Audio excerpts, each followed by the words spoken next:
What's up, guys? Mason the Brock Henderson here, and this is Fear the Walking Dead Season 2, Episode 13, Date of Death. If I have to wait 3 episodes every season for a half-decent episode, I'm probably going to have to kill myself because of how dumb that is. You know, like, we've had 2 average episodes this season. The first one with Travis and Chris, and then this one with Travis and Chris. And, you know, not that it's a good episode by any means. There's still a lot of problems with it. But the Travis and Chris stuff really, really works. I don't know what it is about it. Maybe if the acting is a bit better. I don't know. Like, I guess the main thing is it feels so much more normal. Like, when Travis is talking to James as he's sitting there, you know, trying to heal, he's talking to him, and James is telling him the story of what happened with their friend who, you know, turned, and what happened there with them, and all the stuff going on with, you know, we made a pact, we said we'd shoot him so he didn't turn, and then Brandon had the gun, and they said he couldn't do it, so I grabbed it, and I told him I'm sorry, and shot him, you know, I thought maybe that would make it all of that felt normal to me. It felt like we were actually in the beginning of an apocalypse and not 5 years into it when it's only been a month and a half, maybe. You know, like, that's been my one main issue, is how fast everything has moved in the show. Like, it's supposed to have been showing us how this all started, showing us how the apocalypse happened. It felt like it just zoomed right through it. Now we're already so far into what The Walking Dead took like 4 seasons to set up. This did in 1.5, and not even that because the seasons are much shorter. So to see James talking about that, it felt like we were going back to the beginning of the apocalypse when people were just finding out about, you know, okay, they die, they come back.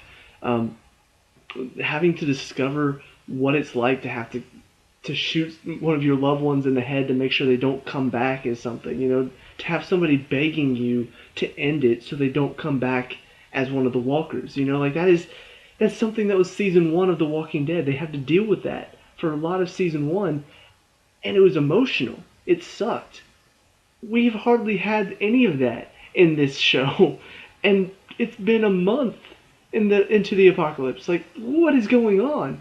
You know what I'm saying? Like, it doesn't make any sense to me that this story hasn't been told more often, that this is the first time we're hearing a story like this. And it's funny because Travis is like, everywhere we go, it's the same story with everyone. I'm like, really? This is the first time I've heard it.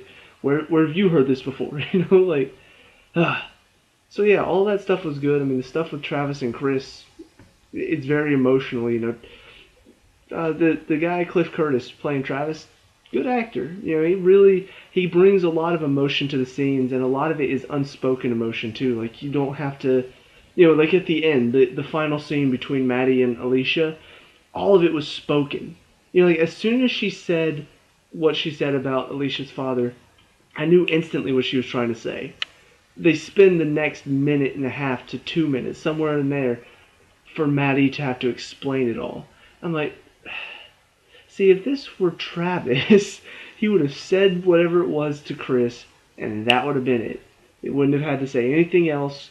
It just, the emotion, the expressions, I would have been able to understand what he was saying easily, and you wouldn't have had to explain it. But with these two, because they don't express, they don't emote well enough, you have to explain it all. It's like, oh, great, it's awesome. So yeah, overall, I would say the best part of this episode was the Travis and Chris stuff, and the worst part was the Maddie stuff. I mean, first of all, the last episode ended with her acting like an idiot. We've still got some of her acting like an idiot in this one, you know, like, all these people are banging on the gate. You see Travis at the back of the crowd. He somehow works his way to the front of the crowd, and she decides, we need to let him in right now. Like, first of all, this crowd is already a mob at this point. Like, they are pissed off that you have this whole place to yourself and you're not sharing. You're gonna let a guy in that they may not even realize who he is to you? You think that's not going to piss him off even more? And I think at the end they finally did let him into like the basement or something to check him. But it's still kind of like, you're not really thinking very clearly right now. Like, first of all, to turn on the sign just in the hope that maybe Nick will see the sign and bring him, that's very selfish of you.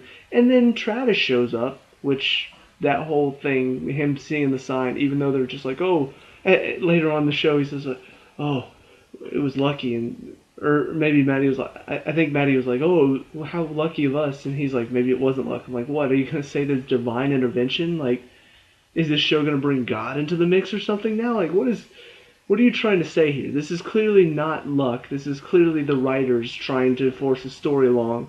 So they just throw in these coincidences to their story that help the script move along, you know?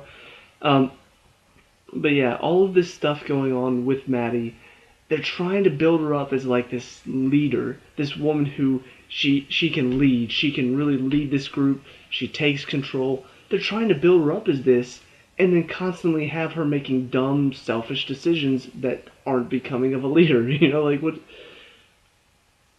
Think about this stuff. If you're going to make a character a leader, you can't have them being an idiot too. You can't have it both ways. I'm trying to think what else to touch on. Uh, I do think, as much as I enjoyed the Travis and Chris stuff, I was really frustrated with how it ended. Because first of all, when Travis and Maddie were talking, he's like, "I can't believe I had to do that, but I had to," or something along those lines. And they're very clearly trying to make it sound like, "Oh, I had to do something desperate," and possibly hinting at, "Oh, did he have to kill Chris? Did he have to kill Chris? Like, what happened? What happened?" And at that point, I'm just like, okay, so Chris is still alive, obviously. You know, the fact that they are hinting so much at the fact that Chris is possibly dead, it just sort of made me think, okay, yeah, he's still alive. But what really frustrated me is how it all ended. It didn't even end on a note where him saying, "I can't believe I had to do that," makes any sense. Like, if it were where he had to, like, take the truck and leave them at the farm, that would have been one thing. If it had been he killed the guys that Chris was with, that would have been another thing. But ultimately, what happens is Chris hops in the back of the truck with the guys, and then they leave Travis. And ultimately, his reasoning is, "Oh, I should have gone after him. I can't believe I didn't go after him." Okay, bullshit. You know, like, you clearly worded it specifically that way to make us think, "Oh, maybe Chris is dead. Who knows?" When all you had to do was say, you know, "I can't believe he did that to me." That would have made more sense. You know, like, in the context of it all. In the terms of storytelling and trying to build tension, and writers freaking throwing stuff in there that doesn't make any sense. They're like, "Oh, if he says this line, people are going to be thinking maybe Chris is dead. Oh, the tension is building now. Oh, is he dead or not?" It doesn't make any sense in the context of the story overall, though. Because why would you say that? Your son hops. First of all, your son helps these other two guys kill one of their friends. You know, he comes in talking like he's understanding now, which maybe it's just because the guy playing Chris has such a good evil face. But the whole time he's saying that, I'm just like, dude, Travis, don't fall for it. Please don't be stupid. Don't fall for it. You're an idiot. So Chris and the other guy come and hold him down, and then Brandon comes in with a shotgun, bam, to the head, which, bullet hole for a shotgun shot? More like it, you know? Like, maybe the effects should have been a little bit better there. Anyway. But your son comes in, helps these other two guys, like, detain you, and then kill one of their friends, and then hops in the back of the truck with these guys and leaves you behind at this farm with no mode of transportation, no way to handle yourself, and you're going to say to your what or kind of wife now, like, I don't even know what they are anymore, but you're going to say to her, "Oh, I can't believe I had to do that. I can't believe I did that to him." It doesn't make any sense. It's purely in there just to make us think, "Oh, maybe Chris is dead." Um, so that was really frustrating. Let's see. The final scene between Travis and Maddie was also, it wasn't bad. Like, the emotion was there. I think Travis, you know, there's very clearly emotion in what he's saying to Maddie. But what's really frustrating to me is that, once again, Maddie is just so selfish that it feels like everything Travis is saying, he's saying out of his heart. He's very upset. The final thing he said to his son was, "God damn you." That's harsh. And he's finally reflecting on all of that. It's like that's finally hitting him, and he's spilling all of his guts to her, and it's like all she cares about is, "Oh, you're back with me now. You're here with us. You couldn't do anything else. You're here with me. You are here with me now." And then at the end of it all, like after he spilled all of his guts to her, she's like, "I'm gonna go find Alicia." Like, yeah, he's very clearly hurting right now. But you go do you, Maddie. You go do what you need to do to fix your relationship with your daughter because you're too stupid to be a real good mom, and leave your grieving husband who is just really broken things off with his son, is really broken up about it. You just leave him alone. You know, he can handle himself. You go do you. That's my biggest frustration right now, is that these characters, I should care about them, and aside from Travis and Ophelia, but she's hardly in the show anymore, I don't. And that's my biggest frustration. The Walking Dead made me care about those characters. I cared about Rick at the beginning. I cared about Glenn at the beginning. I cared about Carol and Lori and Carl. I cared about all these characters. Okay, well, Lori, debatable. But, like, the group they had was a good group. There were good people in it. Some of them were dickheads, and those people were not as missed when they got killed off. But for a majority of the group, they were a group you could get behind. You felt like you could actually support them. You didn't feel like they were totally evil people. With this group of people, Nick's a druggie who needs to grow the hell up and stop being a little baby about everything. Chris is evil now at this point. Maddie is selfish and does everything for herself, even though she's saying, "Oh, it's for Nick." No, it's for herself, because in her mind, she thinks, "Oh, I can't let Nick become his father because that would make me a bad mother." Like, it's pretty much all about her. Strand, I don't even know what to think about Strand. Alicia is kind of like, I don't know, she's doing her own thing, despite the fact that she's in a group. Like, you can tell she's not really a part of the group. But Travis, I really do feel for him. I feel bad for him. I feel like, yeah, it sucks that he has to go through all this. And Ophelia, I really like Daniel. I'm sad that he's off the show now. But I felt like they had a really good backstory, and you really felt for them. Like, there's a lot of emotion there. And now she's not even on the show that much anymore. She was on it last episode, wasn't even on this one.